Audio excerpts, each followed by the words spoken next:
পিরিয়ডের রক্তে মাখামাখি ছোঁয়ার সাদা পায়জামা, তলপেটে হালকা ব্যথা এবং পায়জামা কিছুটা ভেজা অনুভব করতে বিয়েবাড়ির এক কোণে গিয়ে একটু সাইডে সবার আড়ালে দাঁড়িয়ে আছে ছোঁয়া, যাতে কেউ ওই অপ্রস্তুত অবস্থায় ওকে না দেখে। পুরো বিয়ে বাড়ির জমজমাট, কি করবে বুঝতে পারছে না ছোঁয়া। অন্যদিকে সব বন্ধু বান্ধব ছোঁয়াকে খুঁজতে খুঁজতে হয়রান।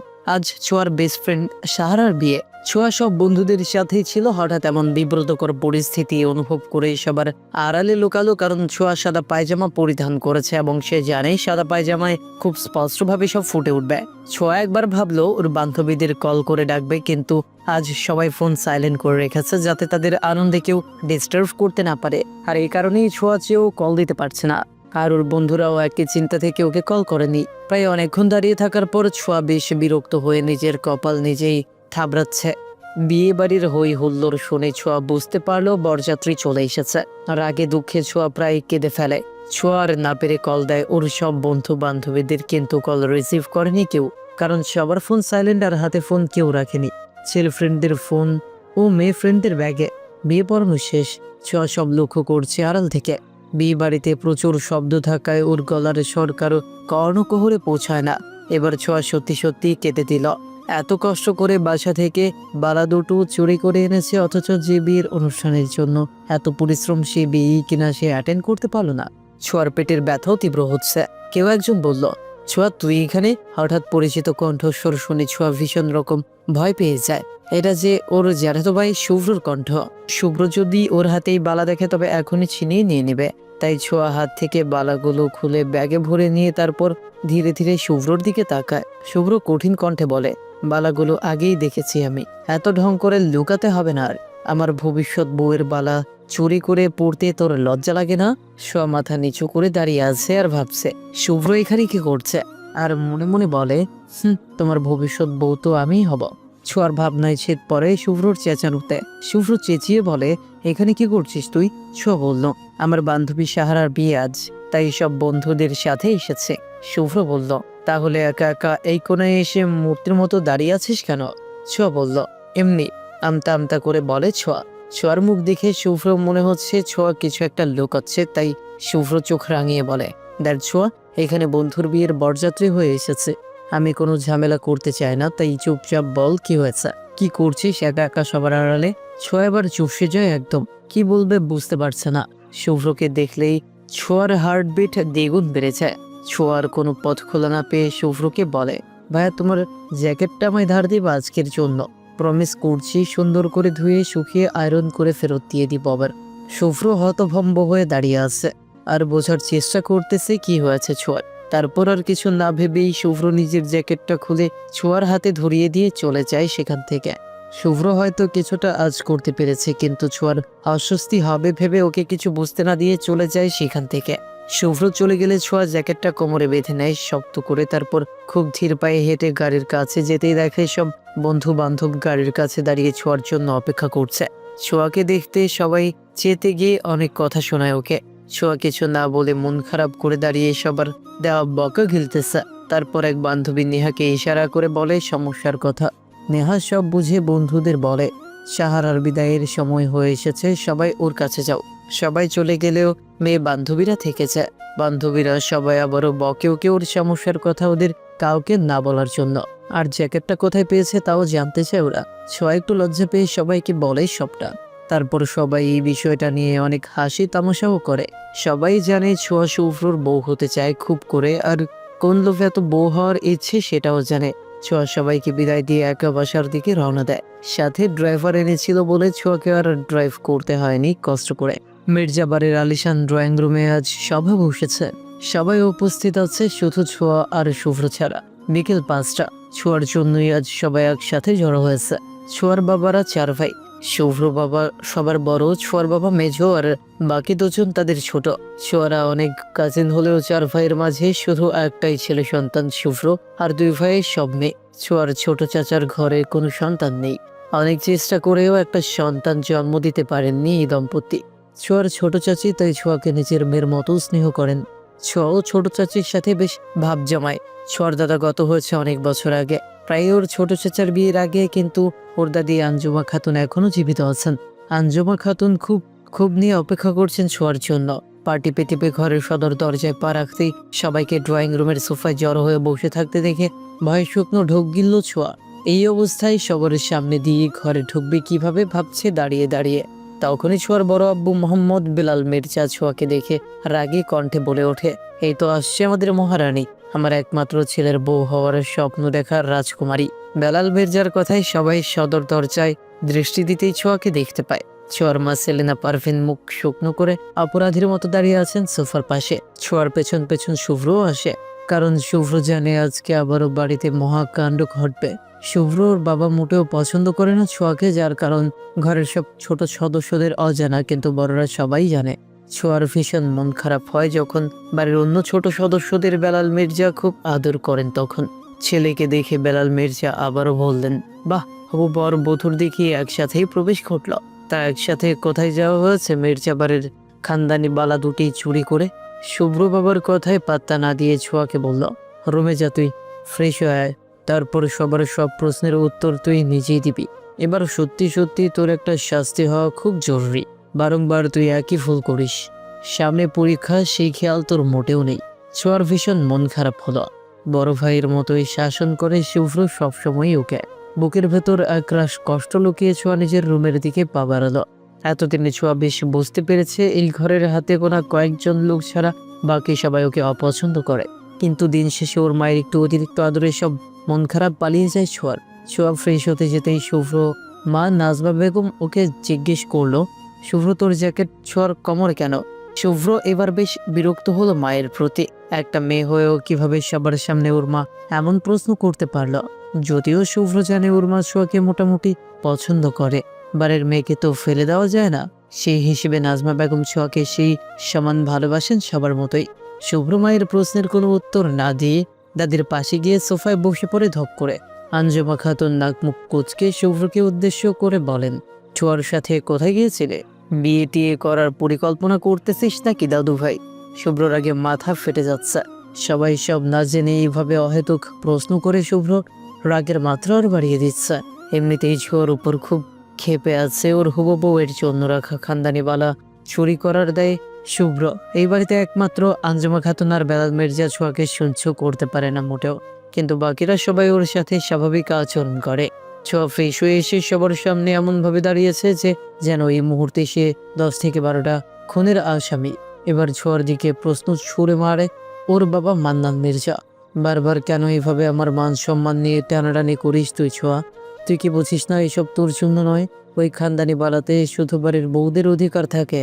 শুভ্র তোর জ্যাঠাতো ভাই, আর তোর বড় আব্বু কোনোদিন তোকে শুভ্রর বউয়ের স্থানে মেনে নেবে না, জানিস তুই। তবুও সব জেনে এমন পাগলামি কেন করিস তুই মা? আমি তো প্রমিস করেছি ঠিক এর মতো আরেকজোড়া বালা তোকে আমি বানিয়ে দিব। একটু সময় কি দেওয়া যায় না এই অযোগ্য বাপটাকে? ছোঁয়ার চক্ষু মাঝে জল জল করছে জল। ছোঁয়া যেন মুখের ভাষা হারিয়ে ফেলেছে। অনেক ভেবেও ছোঁয়া কিছু উচ্চারণ করতে পারছে না মুখ দিয়ে। একটু দূরে দাঁড়িয়ে অসহায় দৃষ্টিতে মেয়ের দিকে তাকিয়ে দাঁড়িয়ে আছে ছোঁয়ার মা সেলিনা পারভিন। মাথা নিচু করে ছোঁয়া হাস্যোজ্জ্বল চেহারা করে বলে ওঠে, শুভ্র ভাই তো আমায় বলল ওর সাথে ওর বন্ধুর বিয়েতে যেতে, আর বালাগুলোও নিতে বলেছিল, তাই তো আমি নিলাম। কথাটা বলেই ছোঁয়া হাত বাড়িয়ে আঞ্জুমা খাতুনের হাতে বালাজোড়া দিয়ে একটু থেমে সবার হতবাক হয়ে থাকা মুখের দিকে তাকিয়ে আবারও বলে, আমি যদি এইভাবে বলি কেউ বিশ্বাস করবে না আমি জানি, কারণ এটা সম্পূর্ণ মিথ্যা। সবাই খুব মন মেজাজ খারাপ করে বসে আছে দেখে একটু দুষ্টুমি করলাম, ক্ষমা করুন বরাব্বো। আমি আসলে আমার বেস্ট ফ্রেন্ড সাহারার বিয়েতে গিয়েছিলাম। আম্মা আব্বুকে বলেই গেছিলাম, কিন্তু বালা জোড়ার কথা আব্বু আম্মু জানতো না। সবাই জানে বালাগুলোর প্রতি ভীষণ আকর্ষণ আমার, তাই এই সম্পর্কে আর কিছু বলতে চাই না। সবাই মিলে যা শাস্তি দিবে মাথা পেতে নিব আমি, তবু সুযোগ পেলে লকার খুলে বালা দুটো নিতে একটুও ভয় করব না। এই বালাগুলোর প্রতি ভীষণ দুর্বল আমি, তা হয়তো এতদিনে সবাই বুঝে গেছে। শুভ্র ভাইয়া আবারও বলছি, বিয়ে করে অর্ধাঙ্গিনী রূপে স্বীকার করে নাও না আমায় প্লিজ। প্রায় এখন সবাই চুপচাপ হয়ে ছোঁয়ার কথাগুলো হজম করছে। সবাই খুবই অবাক, আজ ছোঁয়া যে এত পাগলামি করতে পারে সামান্য দুটো বালার জন্য তা কারো জানা ছিল না। ছোঁয়ার মায়ের অবস্থা খুবই অস্থির, বুকটা দুরু দুরু করছে সেলিনা পারভিনের। কিন্তু ছোঁয়া কথাগুলো শেষ করে হাসি মুখ নিয়ে দিব্যি দাঁড়িয়ে আছে। মান্নান মির্জাও কিছুটা ঘামছে মেয়ের এমন পাগলামোতে। হুট করে উপস্থিত সবাই হু হু করে হেসে উঠলেও শুধু মুখ গম্ভীর করে রেখেছে আঞ্জুমা খাতুন আর তার বড় ছেলে বেলাল মির্জা। শুভ্র মুখ বেশ গম্ভীর করে রেখেছে। সবার মুখের হাসি মুহূর্তেই বিলীন হয়ে গেল শুভ্রর কণ্ঠস্বর কর্ণকুহর হতেই। তোর মতো মধুবালাকে বিয়ে করার কোনো শখ নেই আমার ছোঁয়া। বিশ্বাস কর বোন, তোর এসব পাগলামি দেখতে দেখতে ভীষণ ক্লান্ত আমি আর বিরক্ত খুব। পড়ালেখায় মন দে, আর হ্যাঁ, দ্বিতীয়বার আর ভুলেও আমার হবু বউয়ের বালাজোড়ার দিকে নজর দিবি না কখনো। মাথায় রাখিস কথাগুলো। এইসব বলতে বলতেই সিঁড়ি বেয়ে ওপরে উঠে গেল শুভ্র। ছোঁয়াটাই দাঁড়িয়ে রয়েছে, কিন্তু সবার মুখে বিষণ্ণতা ছেয়ে গেলেও ছোঁয়া স্বাভাবিক আছে, কারণ ছোঁয়ার যে এখন অভ্যাস হয়ে গেছে, তাই আর গায়ে মাখে না কারো কটু কথা। বেলাল মির্জা কিছু বলতে যাবেন, তখনই ছোঁয়া এক ছুটে ওর রুমে চলে যায়। এতে বেলাল মির্জা বেশ অপমান বোধ করে। আঞ্জুমা খাতুন বালা পেয়ে আর কথা না বাড়িয়ে নিজের রুমে চলে গেলেন ধীর পায়ে। বাড়ির ছোটদের সবার রুম দোতলায় হলেও ছোঁয়ার রুম নিচে দেওয়া হয়েছে। এটা নিয়ে যদিও ছোঁয়ার মনে হাজারো প্রশ্ন, তবুও সে কখনো মন খারাপ করেনি। এত অপমান করে সবাই তোকে, তবুও তুই এমন করিস কেন? কেন বারবার সবাইকে এইভাবে সুযোগ দিস কথা শোনানোর? ছোঁয়া বিছানায় আছোয়া হয়ে ফোন ঘাটছিল।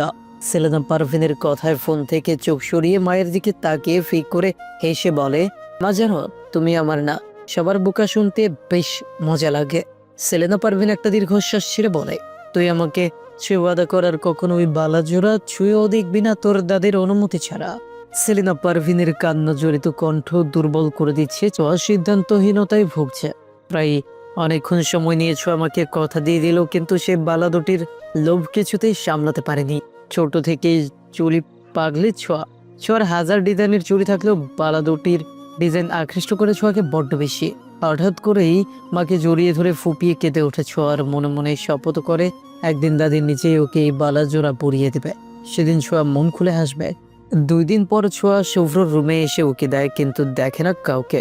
ছোঁয়া কাউকে দেখতে না পেয়ে হাত থেকে শুভ্রর জ্যাকেটটা বিছানায় রেখে চলে যেতে নিলেই শুভ্রর কণ্ঠস্বর ওকে থামিয়ে দেয়। একবার কাউকে কিছু দিলে সেটা ফেরত নেওয়া শুভ্র মির্জার ডিকশনারিতে নেই। নিয়ে যা জ্যাকেটটা তুই। তাহলে বালাজোড়া কেন নিয়ে নাও বারংবার ছিনিয়ে? কারণ ওই বালাজোড়া তোকে দেওয়া হয় না, বরং তুই চুরি করে পালিয়ে যাস। চুন্নি একটা, তুমি আমায় চুন্নি বলতে পারলে শুভ্র ভাইয়া? আর 1 সেকেন্ড যদি এখানে দাঁড়িয়ে থাকিস তবে এর চেয়েও বেশি কিছু বলে ফেলব। যা এখান থেকে। ছোঁয়ার কথা না বাড়িয়ে চলে গেল জ্যাকেটটা নিয়ে। শুভ্র ওয়াশরুম থেকে বের হয়ে ছোঁয়াকে দেখে কেমন জানে কিছু একটা অনুভব করল, যেন নেশা করা ঘ্রাণ। শুভ্র কিছুতেই দুর্বল হতে চায় না ছোঁয়ার প্রতি, তাই ওকে দেখলেই রাগ দেখানোর চেষ্টা করে। ছোঁয়া কলেজ যাওয়ার জন্য তৈরি হয়ে আয়নার সামনে দাঁড়িয়ে নিজেকে খুঁটিয়ে খুঁটিয়ে দেখছে। কপালে ছোট্ট ছোট কয়েকটা ব্রণের ফিট জমেছে, নাকের উপর ব্ল্যাক হেডস। কিন্তু চেহারাটা তো মাশাআল্লাহ। তবে কেন শুভ্র ভাইয়া ওকে পছন্দ করে না? গায়ের রংটাও তো উজ্জ্বল শ্যামবতীও বলা যায়। বেশ কত কিউট। আমি আর ওই শুভ্র বাচ্চাকে আমাকে ইগনোর করে নিজের প্রশংসা নিজেকে করতে নেই মধুবালা, নজর লেগে যাবে। শুভ্র ছোট বোন লিলির কথায় মুখ বাঁকিয়ে কাঁধে ব্যাগ ঝোলাতে ঝোলাতে ছোঁয়া বলে, চুপি চুপি কারো কথা শোনা কিন্তু ভালো না। চল কলেজ যাব, কয়েকদিন পর থেকে ফাইনাল পরীক্ষা। এখন কলেজ মিস করা মোটেও চলবে না। লিলি আর ছোঁয়া একই ক্লাসে পড়ে, এবার অনার্স ফাইনাল পরীক্ষা দিবে দুজন। লিলি পড়ালেখায় মোটামুটি ভালো হলেও ছোঁয়ার তেমন একটা টান নেই পড়াশোনার প্রতি, তবুও লাগ ভালো বলে প্রতিবার ভালো নাম্বারে পাশ করে যায় ছোঁয়া। শুভ্র অফিস যাওয়ার পথে দুজনকে কলেজ ড্রপ করে দিয়ে যায়। শুভ্র মাস্টার শেষ করে একটা প্রাইভেট কোম্পানিতে জব করে। পরিবার অনেক বুঝিয়ে ওকে ফ্যামিলি বিজনেসে জয়েন করার জন্য রাজি করতে পারেনি। শুভ্র একমাত্র ছেলে বলে পরিবারের কেউ ওর সাথে তেমন একটা বাড়াবাড়ি করতে চায় না, তাই ও নিজের মতো চলতে পারে। ছোঁয়া সবসময় শুভ্রর পাশের সিটে বসে। লিলি মিটিমিটি হাসে ছোঁয়ার শুভ্রর দিকে আনমনা হয়ে তাকানোটা, কিন্তু ছোঁয়া কখনোই স্বীকার করে না ও যে শুভ্রকে ভালোবাসে সেটা। ছোঁয়া নিজেও জানে না, বালার প্রেমে নয়, শুধু মালিকের প্রেমেও সাঁতার কাটতেছে সে। রাতে খাবার টেবিলে সবাই নিজের মতো খাওয়ায় ব্যস্ত, কিন্তু মন খারাপ ছোঁয়ার। মাকে যে কথা দিয়েছে বালা জোড়ায় কখনো হাত লাগাবে না, সেটা চিন্তা করতে করতেই ছোঁয়া ক্লান্ত। ছোঁয়ার ছোট চাচি জায়দা বেগম ওকে বলেন, কি হয়েছে ছোঁয়া, খাচ্ছিস না কেন? ছোট চাচির প্রশ্নের জবাবে ছোঁয়া কি বলবে খুঁজে না পেয়ে বলে, খাইয়ে দেবে আমায়। ছোঁয়ার এমন আদরে আবদার কিছুতেই ফেলতে পারবেন না জায়দা বেগম। এই ছোট্ট ছোট্ট আবদারগুলোর জন্যই তো জায়দা বেগম ছোঁয়াকে একটু বেশি ভালোবাসেন। ছোঁয়া ওনার কাছে থাকলে ওনার মনেই হয় না যে উনি নিঃসন্তান। এসব আদিক্ষেতা দেখে আঞ্জুমা খাতুন নাকমুখ কুচকে ফেলেন। সবার নজর এড়লেও ছোঁয়ার নজর এড়লো না। ছোঁয়া একটা ছোট্ট শ্বাস নিয়ে সব ভুলে যায়। মুখে রাখে বিশ্ব যুদ্ধ জয়ের হাসি। সকাল সকাল শুভ্র ঘুম থেকে জেগে আটকে ওঠে হঠাৎ। ঘুম ভাঙতেই শুভ্র আয়নার সামনে গিয়ে নিজেকে পর্যবেক্ষণ করে খুব ভালো করে রোজ। আজকেও তার ব্যতিক্রম হয়নি। আয়নার সামনে যেতেই শুভ্র হালকা চিৎকার দিয়ে 2 কদম পিছিয়ে যায়। শুভ্রর পুরো মুখ জুড়ে লাল লিপস্টিক লাগানো, কেমন এঁকে বেঁকে করে এঁকেছে কেউ বোঝাই যাচ্ছে। এমন মুহূর্তে শুভ্র কাউকে ডাক দিবে তাও পারছে না, কারণ ওর কথা শোনার আগে সবাই অট্ট হাসিতে লেগে যাবে। বেলাল মির্জা গম্ভীর হলেও পরিবারের বাকি সদস্য খুব চঞ্চল, তা শুভ্রর জানা আছে বেশ ভালো করে করে মাথায় হাত দিয়ে শুভ্র বসে আছে খাটে। হঠাৎ মাথায় আসলো ছোঁয়ার খেয়াল। এই কাজ যে ছোঁয়া ছাড়া আর কারো করার সাহস হবে না তা শুভ্র জানে, কিন্তু ছোঁয়া ওর রুমে প্রবেশ করলো কিভাবে? দরজা তো ভেতর থেকে লক করা। অপেক্ষা কর মধুবালা, আজ সকাল আমার জন্য যেমন অদ্ভুত, তোরা আগামী সকাল তার চেয়েও বেশি ভয়ঙ্কর হবে।